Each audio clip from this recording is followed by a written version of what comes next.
Today's speaker is Jeanette Vosburg, but timing was great. We are very lucky to have another two guests along with her. One's from executive director of a Sierra Club. And Sierra Club is covering Los Angeles and Orange County, and which the main office is located at our member, Luncheon, our previous president's office, same building, 30 to 50 Wilshire. And they're offering a lot of programs, and they have a facility. Maybe we can visit sometime. George Watland. My name is George, and I'm very pleased to be here and to meet you. Sierra Club Angeles chapter is the oldest chapter in Sierra Club nationwide. Sierra Club is the largest environmental grassroots organization and the oldest. It's 125 years old this year. We're 104 years old. We were the first chapter. We've been in Korea-Town for 20 years. We invite you to come and visit us. I left some materials, our newsletter, our schedule of activities. We sponsor 4,000 hikes a year in Los Angeles and Orange County. You'll learn something about our water campaign with Jeanette and Betsy's discussion today. We are very lucky to have Betsy Damon, who is very renowned internationally. She created water park, living water park in Chengdu, China. And she happens to be in this area to join the Jeanette Vosburg project. So she invited here to share her experience later on. I have an organization called Keepers of the Waters. I've been an agitator, a little monkey on people's backs, and everything else, anything I could get to promote a real consciousness of water, and which is our life force. We're all water. Every person in this room is water. You're a jug. 75 to 80% of your body is a jug. Introduce Jeanette Vosburg. She's going to speak later on. She's been an environmental activist all along in the west side. When you go down to the airport, there's a left side, all congested development done, but the right side, there's an open toward the ocean. She's been actively involved in that area to save the land for us. Now she is working on the water project, Ballona-Watershed, what it's like. It will be interesting to know. It flows from part 2 all the way to the ocean. I'd like to acknowledge my friend Jeanette Vosburg. Even in Korean, I understand how wonderful she is. I sat for hours with my computer crew, and we made this map. All these blue lines were perennial or seasonal streams that showed up when it rained. And almost all of them have been put into storm drains. So when you look and it says don't pour oil down this storm drain, that storm drain was once a blue line perennial stream. What I have envisioned for the last 20 years is to take some of these streams, particularly in the area of Korea-Town, and turn those back into streams and parkland. Every time that it rains in LA, millions of gallons of water go from this whole area through storm drains. At Cochrane and Venice, it begins to go into a concrete channel named the Bayona. We call it the Creek, a flood control channel, but one time it was a river. I would like to see is these areas connected. Betsy Damon is just the person to help. 10 years ago, I had her come and do an all-day workshop. She was well known at the time. The Watershed Division of Sanitation for the city of LA actually sent 5 people to hear her. She had a reputation way before then. What's happening here is all those blue lines are racing down to through those storm drains, down to the Bayona Creek, and going out to the ocean. Every time it rains, we lose billions of gallons of water. In fact, 80% of all of the water that comes down in a rainstorm in our Bayona watershed goes directly into the ocean. The city of LA and the County of LA have already recognized that, talking about water resilience. In other words, we need to treasure that water. If we don't, right now we're importing from Northern California and the Colorado River 80% of our water, and it costs twice as much money as capturing the rainwater that comes down. Second thing is they're considering desalinization, or in other words, going into the ocean and taking the salt out, which is not a good solution. And again, at least twice as much of the cost as capturing the water before it goes into the ocean. Our land is so parched and wildlife can hardly exist. I'm going to turn it over to Betsy. The first thing that's going to happen is we're going to show you the flyover, which is 5 minutes, and then she'll take over. This Bayona-Watershed-Flyover is a quick introduction to our 130 square mile watershed. A watershed holds and directs life-giving fresh water. It is estimated that taxpayers will need to spend $3 billion future dollars to capture rainwater in this 130 square mile Bayona watershed outlined in green. The blue lines represent historical, perennial streams that were replaced, in most cases, with storm drains. In our watershed, billions of gallons of rainwater flow through storm drains to Ballona Creek, Flood-Control-Channel, down to the Pacific Ocean's Santa Monica Bay, unabated and unused. The federal government has mandated that cities, at a very minimum, clean our rainwater runoff before sending it out to the ocean. Taxpayers will be asked to vote. One solution is to spend billions of dollars to dig up schoolyards and parks and build underground concrete boxes to capture rainwater. A better way is to use the estimated $3 billion to build new parks for people and wildlife. It would feed our spirits, water our trees, and invite wildlife back into our world. The other 50% could be cleaned and diverted back into Bayona's seasonal freshwater wetlands. Our first stop is the Pacific Ocean at the entry to the 950-acre Marina del Rey boat harbor. On the right is the mouth of Ballona Creek Flood-Control-Channel and the Bayona bike path. Next we approach the Bayona Wetlands Ecological Reserve, 640 acres.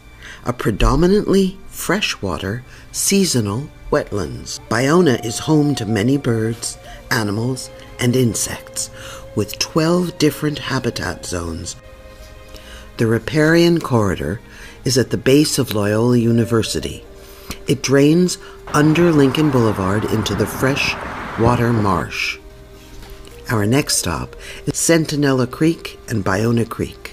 This area attracts birds and other wildlife. We are flying over Centinela Boulevard, where Bayona Channel's permeable bottom ends and the concrete bottom begins. The Sepulveda Channel daylights at Washington and East Boulevards, flowing south to Bayona Creek. We continue to the Baldwin Hills oil field operation. The Baldwin Hills Conservancy had at one time discussed shutting down this oil operation. Counting our blessings, we arrive at the Baldwin Hills Scenic Overlook. This area was slated for development, but activists rallied proponents of this park, and now hundreds of people flock to this park. Kenneth Hahn State Park, although up against the Baldwin Hills Inglewood oil fields on the right, offers a beautiful view of downtown Los Angeles and the Santa Monica Mountains. We are flying over South Los Angeles to the downtown Los Angeles high-rise business district. Los Angeles is one of the most underparked large cities in the United States. Upper Bayona Creek daylights near the Griffith Park Observatory. Consider how much more livable the city would be if new parks were added to satisfy the needs of people in densely populated urban Los Angeles. We approach Santa Monica Bay, and Venice Beach. Our watershed offers boundless opportunities to increase rainwater capture, outdoor recreation, parkland, and backyard habitat for wildlife and people in urban Los Angeles. Let's get excited about opportunities here in our own watershed. Daylight, open to the sky, 10 miles of the buried historic Bayona Creek, while creating a minimum of one park every mile in the densely populated middle of our watershed. Build new parks for people and wildlife while capturing precious rainwater at the same time. Parks can capture rainwater, increase wildlife habitat, and provide opportunities for children and adults to relax, exercise, and renew themselves.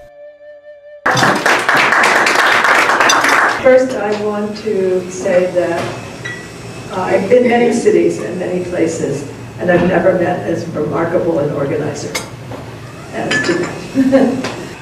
This is a very challenging time, and this is a very important project. We live in a time when we have to be able to respond to extreme weather conditions.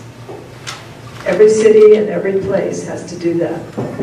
What we have done until now, in our ignorance actually, is what I call single-purpose design.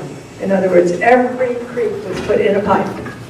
There was no consideration for what that water did, what it nourished, what it could help out, how it could be used. There was actually no consideration in preserving the ecosystem of this area. People have many walls in their head, right? We can't do that because of da-da-da-da-da-da. But not only can we do that, but we have to do it.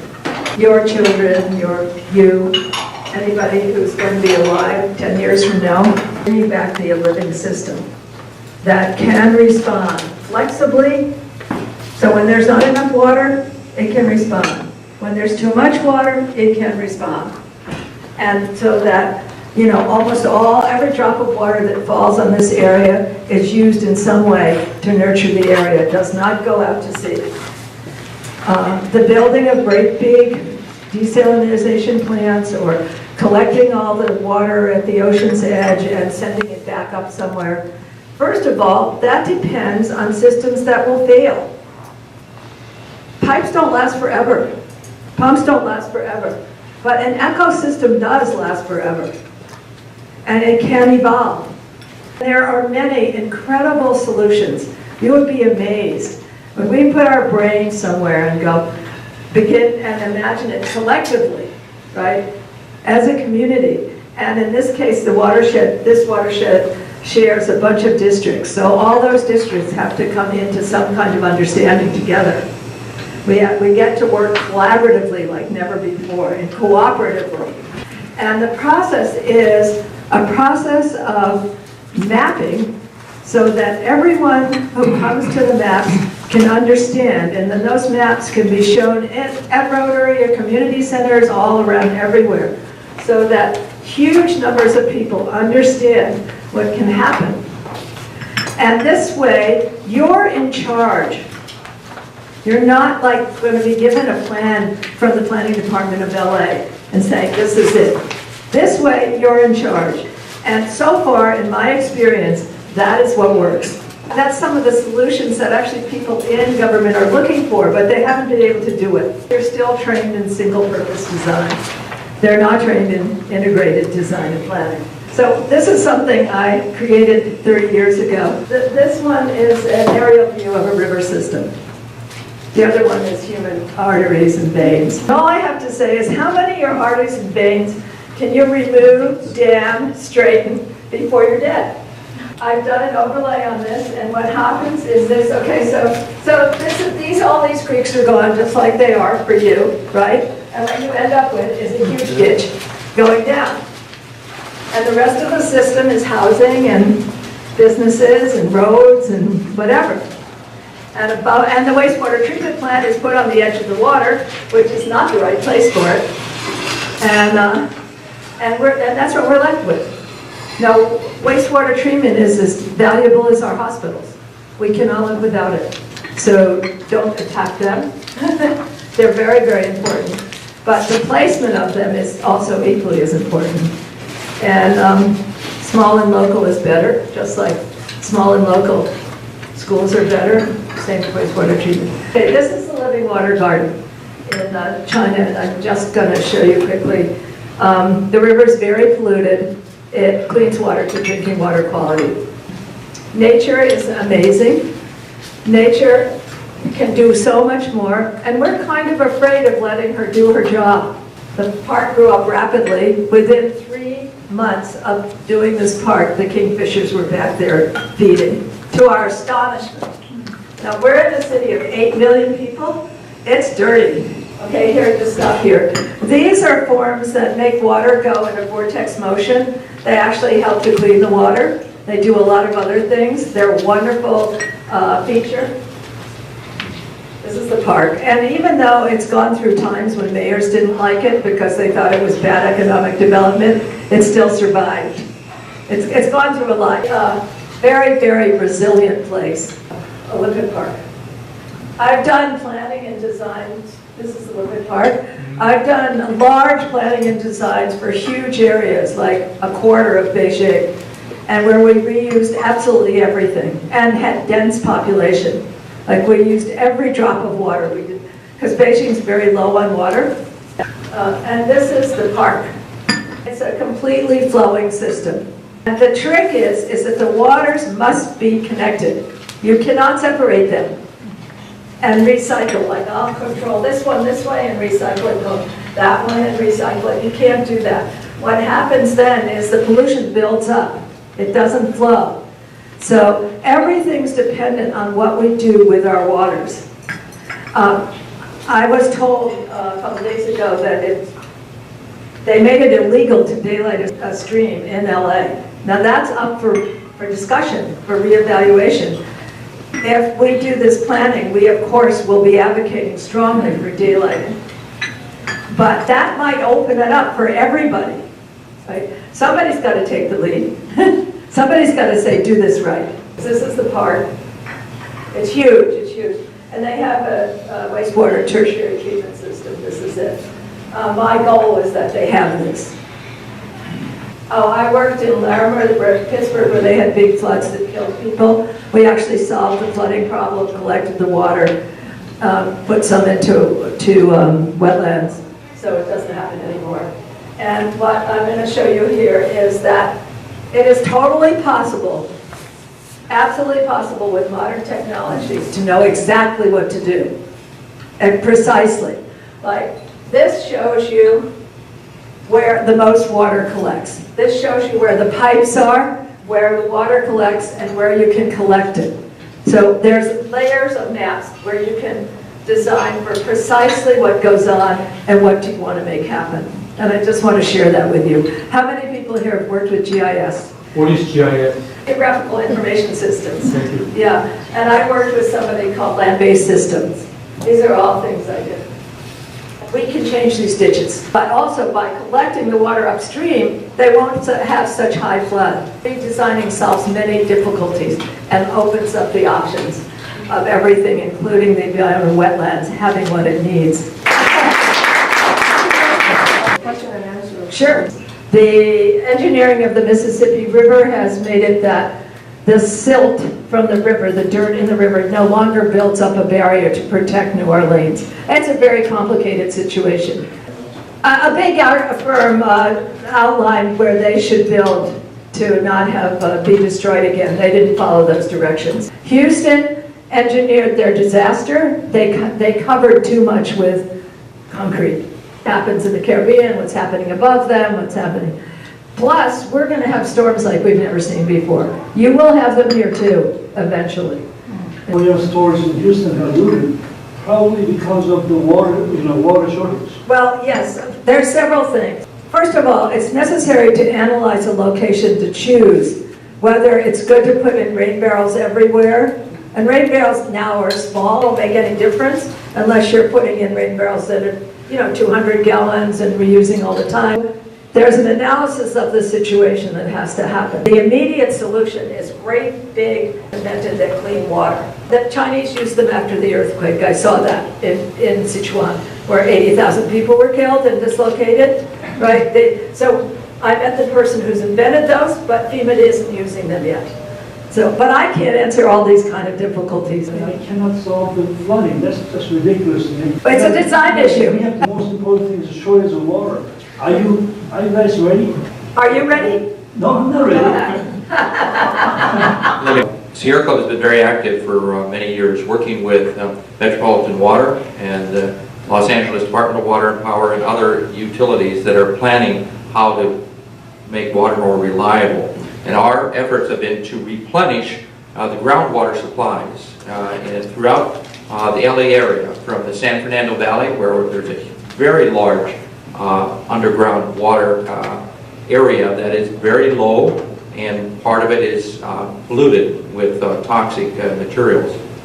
In the last 5 years, under Mayor Villaraigosa and under Mayor Garcetti, efforts have moved speedily along to replenish that aquifer, to bring it back up to levels it was before. Imagine even springs starting to reappear in the San Gabriels.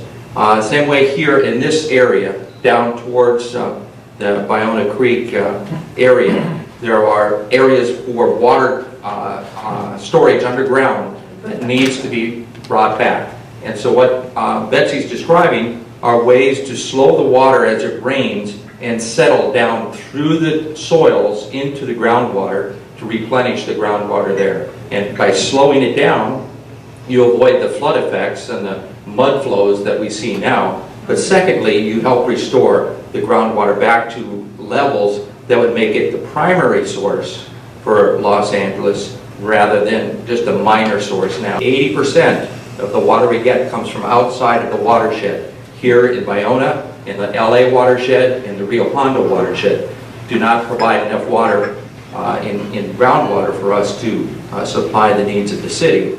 But if the groundwater was restored, we'd be able to rely more directly on that, and it would be a more reliable and a much cheaper supply of water. Also, the trees, the greenery would be growing without artificial watering, and all kinds of stuff would happen. So there are demonstration projects that we highlight that help demonstrate up in the San Fernando Valley, on the Rio Hondo River, and even over at North Atwater Park on the LA River has now constructed a swale to slow the water that comes off the streets and settle into a wetlands area, and that would help then drop the water into the underground aquifer rather than having it rush into the river that was there before they put the swale down. I'm a very small organization that tries to get a lot going. Thinking about nourishing here, I mean, I walk around and see, okay, on that pavement, on that sidewalk, we could do that. Would the people agree to have this 6-lane road, have one of it be a river? Did that happen? Can school children go to somewhere as a field trips? We're trying to do in LA within the Bayona watershed, which is only 8% of the watersheds within greater LA. Betsy and I believe that if we can gather the constituents, starting with Koreatown, which is really a major integral part of this, we can get the various constituencies to gather together and to work in groups that overlap with each other, but also work independently of each other, that we can show everyone how to do this. I've worked for 10 years to get Betsy out here. What she knows and what I know and what all of you know will turn the world around. We plan to have in the next 2 years 4 workshops, which will be 2 days. Encourage people to come together and to design systems like Betsy has done in China and other places. Thanks for coming, everybody. Yes, I know. It's so hard to speak here, but it's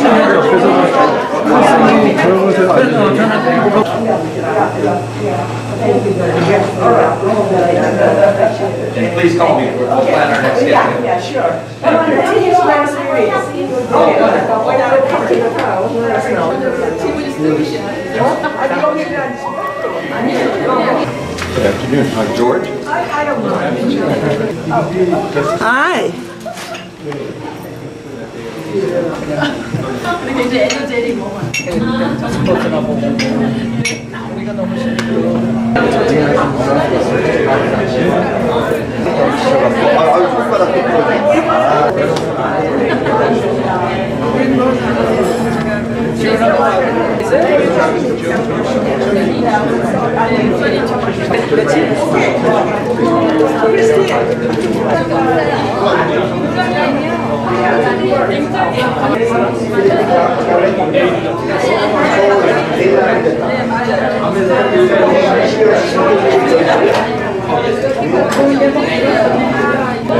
한잔 5분씩 해가지고 저 기구에 많이 잡고 해동을 했는데 얼마나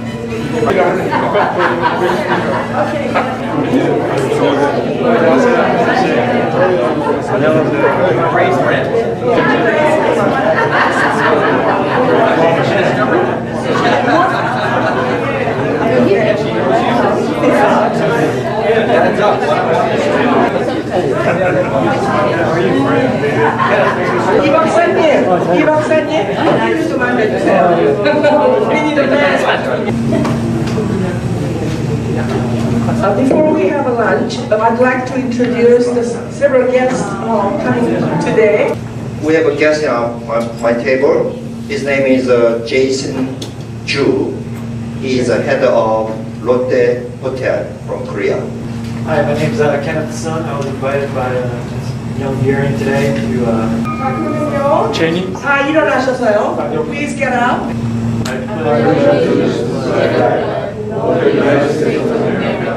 Before we pass.